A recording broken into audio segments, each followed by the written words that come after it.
अस्सलाम वालेकुम viewers, Usama Abu Bakar advice estate and builders Bahria town Karachi के प्लेटफॉर्म से हमारे बहुत सारे क्लाइंट और व्यूअर्स की इस हवाले से क्यूरीज होती हैं कि मार्केट को सेटल कौन करता है, मार्केट के बॉटम के रेट क्या हैं या हायर साइड पे क्या रेट्स होते हैं, ये कौन डिसाइड करता है कि क्या रेट हैं, अब क्या मार्केट चल रही है। और ये सारी चीज़ें बहुत सारा हमने लास्ट अपनी बहुत सारी वीडियोज़ में भी ये चीज़ें बताई और अभी भी इन्हीं चीज़ों के ऊपर हम डिस्कस करने जा रहे हैं। हमारे इस वीडियो का मैसेज मेन ये है कि आप अपनी प्रॉपर्टी को बहरिया टाउन के अंदर सेल ना करें। This is not the time for selling, this is the ideal time for buying.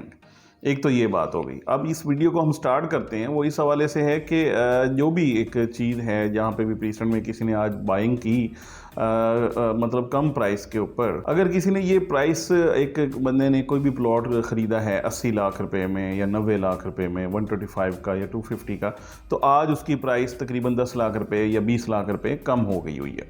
Main reason इसकी ये है कि डेस्परेट लोगों ने सेलिंग की, जिनको पैसों की शदीद ज़रूरत थी या परेशानी में या ऐसे उन्होंने फौरी तौर पे इसको सेलिंग की। ये ऑल ओवर द वर्ल्ड एक रूल है, जब आप कोई भी चीज़ सेल करने जाते हैं, उसको जल्दी में हैसल में सेल करते हैं, तो डेफिनेटली आपकी कम प्राइस पे सेल होती है। इसी तरीके से जो अपॉर्चुनिटी होती है बायर्स के लिए एट द सेम टाइम, जो मतलब बायर को पता होता है कि ये चीज़ बड़ी इकनॉमिकल और वारे के रेट में मिल रही है, तो वो उस चीज़ को बाय कर लेता है। अब अगर फॉर एग्जांपल किसी जगह पे 70 लाख रुपए का प्लॉट था, तो वहाँ पे जाके एक दफ़ा कोई 55 लाख रुपए की अगर वो एक दफ़ा ट्रेडिंग हो गई है, वो डेस्परेट सेलिंग थी और अपॉर्चुनिटी वाली बाइंग थी, तो वो एक बॉटम लेवल उसका सेट हो गया। जबकि ये बेसिकली आप देखें तो परमानेंटली ये वाला लेवल नहीं है मार्केट का, क्योंकि जो इन्वेस्टर्स हैं, जिन्होंने इन्वेस्टमेंट की हुई है, जिनके पास होल्डिंग पावर्स हैं, वो कभी भी अपनी बाइंग पावर से या बाइंग की जो प्राइस है उससे नीचे नहीं जाते। वहाँ पे वो उसको ज़्यादा बेहतर एक्सपेक्ट करते हैं, उसका आरओआई अच्छा एक्सपेक्ट करते हैं और चाहते हैं कि वो चीज़ ज़्यादा अच्छे रेट पे जाए। एटलीस्ट उसको वो होल्ड ज़रूर करते हैं टिल दैट टाइम कि उनको एक अच्छा आरओआई मिले, या एटलीस्ट जिस लेवल पे बाइंग की है वहाँ पे उसकी सेलिंग भी हो। इसके हवाले से आपको ये एक तो बताना था कि ये इस तरीके से बॉटम का लेवल आता है। दूसरा, इस वक्त मार्केट के अंदर ना काफ़ी सारे इस तरह का भी मामला चल रहा है कि प्लॉट्स के अगेंस्ट आप अपार्टमेंट्स में जा रहे हैं, या अपार्टमेंट्स के साथ साथ ग्राउंड फ्लोर की शॉप्स, या ये भी एक अच्छी मूव है। आप ये भी कर सकते हैं कि प्राइवेट प्रोजेक्ट्स के अंदर आप चले जाते हैं, तो उनकी एक अच्छी इस वक्त हो रही है ट्रेनिंग, और वो भी चीज़ें बिल्कुल इसके साथ साथ पैरेलल चल रही हैं और एक नई मार्केट उसके साथ साथ एस्टैब्लिश हो रही है, बेहतर हो रही है।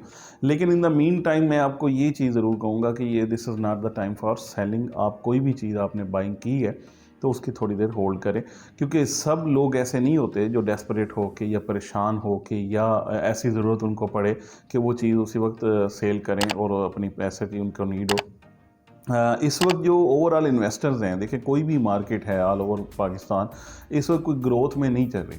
आप प्रॉपर्टी की मार्केट देखते हैं, वो एक डिक्लाइन की तरफ है। आप स्टॉक एक्सचेंज को देखते हैं, वो नीचे की तरफ है। आप ऑटोमोबाइल कंपनीज या ऑटोमोबाइल जो गाड़ियाँ वगैरह जो भी लेते हैं, इसके अंदर इन्वेस्टमेंट करते हैं, वो भी इस वक्त उनकी कोई ट्रेडिंग नहीं हो रही। जो प्राइसेस हैं वो चाहे जितनी भी हायर साइड पे जाएं, लेकिन ऑन ग्राउंड तो बात यही है कि ये चीज़ों की सेलिंग बाइंग नहीं हो रही। तो अल्टीमेटली जिन लोगों ने यहाँ पे इन्वेस्टमेंट की है, जिन्होंने प्लॉट्स लिए हैं, अपार्टमेंट्स लिए हैं, विलास लिए हैं, तो एक तो उनको कोई ना कोई रेंट मिल रहा है। जो रेडी टू मूव प्रॉपर्टी है उसमें एक उनको रेंटल इनकम भी स्टार्ट हो जाती है। इसके साथ साथ ये है कि वो थोड़ा मज़ीद वेट करेंगे, तो क्योंकि एक तो वेरिएंस आ गया है, क्योंकि पहले प्राइस फॉर एग्जांपल 70 लाख थी, उससे नीचे आ गई है 15-20 लाख रुपए, तो आज वो 50 से 55 लाख रुपए का हो चुका है। अब सबसे पहले जब मार्केट रिवाइव करती है तो ये वाला वेरिएंस मार्केट कवर करेगी, उसके बाद आरओआई आप एक्सपेक्ट करेंगे। और ये सारी चीज़ें जितनी भी हम डिस्कस कर रहे हैं, ये सारी डिपेंड कर रही होती हैं ओवरऑल मार्केट की ग्रोथ पे। जैसे सारी मार्केट बेहतर होगी, वैसे वैसे ये चीज़ें भी बेहतर हो जाएंगी।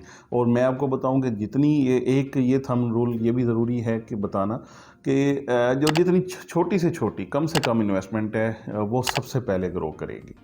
उसके बाद मतलब वो ये कैडर बनता जाएगा। यानी फॉर एग्जांपल बहरिया के अंदर 75 यार्ड्स के बहरिया ग्रीन्स के प्लॉट्स हैं, इनके अंदर आज भी सेलिंग या बाइंग सारी चीज़ें हो रही हैं, चाहे रेट्स कुछ भी हैं, लेकिन एक एक्टिवली बाइंग और सेलिंग हो रही है। सिमिलरली 125 स्क्वायर यार्ड्स की उससे थोड़ी कम हो रही है, 250 की उससे भी कम हो रही है, 500 वालों की उससे भी कम हो रही है। ये सारा एक इसी तरीके से एक पिरामिड बन रही है। लेकिन ये कि इन फ्यूचर एक्सपेक्टेड ये है, जैसे ही थोड़ी सर्टेनिटी आती है गवर्नमेंट के हवाले से, यानी जो इस वक्त पॉलिटिकल सिचुएशन है, ये सारा मामला उसी वजह से जो हमारे इन्वेस्टर्स हैं वो लोग घबराए हुए हैं, परेशान हैं। और जैसे ही थोड़ी ये स्टेबिलिटी आती है पाकिस्तान के अंदर, वैसे ही जब आपने लास्ट टाइम देखा काफ़ी अरसे के लिए थोड़ी सी चीज़ें बेहतर हुई। मतलब ये है कि बाइंग काफ़ी बेहतर हो गई थी, चाहे कम प्राइस पे हो रही थी लेकिन हो रही थी। बहरिया की मार्केट एक बड़ी अलाइव मार्केट है, ये वो वाली मार्केट नहीं है जो डेड मार्केट हो। मतलब whenever you want to sell आपकी चीज़ बिकती है, whenever you want to buy आप चीज़ ख़रीद सकते हैं। ये नहीं है कि यहाँ पे कोई ऐसा कोई डेड लॉक बन जाता है कि मतलब ना बाइंग हो रही है ना सेलिंग हो रही है, कुछ ना कुछ ये काम चलता रहता है। डिपेंड आप पे करता है आप कैसे किस तरीके से स्मार्टली मूव करते हैं। मैं फिर कहूँगा वाइज डिसीजन यही होगा आपका कि इस वक्त आप सेलिंग की तरफ ना जाएं। इस वक्त आप बाइंग को अगर प्लान कर सकते हैं तो बाइंग को ही प्लान करते रहें, क्योंकि फ़िलहाल सेलिंग का टाइम नहीं है। इन फ्यूचर, नियर फ्यूचर जो एक्सपेक्टेड है, चीज़ें सेटल होने जा रही हैं और जैसे ही चीज़ें सेटल होती हैं तो दोबारा से अच्छा बूम एक्सपेक्टेड है। उसमें इंशाल्लाह एक तो जो डिफरेंस आया है प्राइस का वो कवर अप हो जाएगा, उसके साथ साथ मज़ीद प्राइसेस जो हैं वो अप्रिशिएट भी करेंगी। आई थिंक कि वो बहुत अच्छे तरीके से अप्रिशिएट करेंगी, क्योंकि ये कवर बड़ी जल्दी से निकल जाएगा।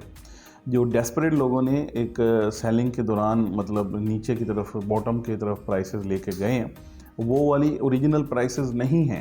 वो वाली प्राइसेस वो हैं जो एक डूबी हुई या बिल्कुल नीचे गई हुई मार्केट की हैं। जो असली प्राइसेस हैं वो एक लेवल सेटल हो गया है। मतलब फॉर एग्जांपल हम 70 और 50 का ही बात कर रहे हैं तो 70 लाख रुपए का लेवल सेट हो गया हुआ है। ये मार्केट अब नोट ऑनवर्ड 70 से ऊपर जाएगी और वो बहुत जल्द जैसे ही रिवाइव होती है तो ये जो 50 से 70 वाला वेरिएंस है ये बहुत स्पीड से कवर अप हो जाएगा और उसके बाद 70 से ऊपर जाएगी। ये एक थंब रूल है और मार्केट के अंदर यही प्रैक्टिस होता रहा, आज तक आया भी है और फर्दर भी एक्सपेक्टेड ये है, इसी तरीके से चलेगा। तो again message is very clear कि आप फ़िलहाल सेलिंग ना करें, फ़िलहाल सिर्फ बाइंग करें, क्योंकि जब आप सेलिंग कर रहे होते हैं तो बहुत सारी मार्केट जो है उसी वजह से काफ़ी नीचे चली जाती है, तो उसका एक बॉटम लेवल और तरीके से सेटल हो जाता है। तो कोशिश करें, अगर आपके पास होल्डिंग पावर है तो इस चीज़ को होल्ड करें और जब अच्छे प्राइसेस बने, अच्छी आपको आरओआई मिले तो उस वक्त जाके उसको सेल करें। फर्दर आपकी कुछ आरा हैं, कुछ आप हमें बताना चाहते हैं, हमारी आरा के मुताबिक कोई हमें कुछ इसके हवाले से टिप्स देना चाहें तो भी हम इसको वेलकम करते हैं और अपने क्लाइंट्स का बहुत शुक्रिया अदा करते हैं जो हमें इसके हवाले से हमारे जो ये चीज़ें हैं इनको अप्रिशिएट करते हैं। Thank you so much. और फर्दर जो भी बहरिया के हवाले से, बहरिया टाउन कराची के हवाले से इम्प्रूवमेंट, ग्रोथ या डेवलपमेंट की बातें होंगी वो इंशाल्लाह हम तक आप तक इसी तरीके से पहुंचाते रहेंगे। Thank you so much for watching.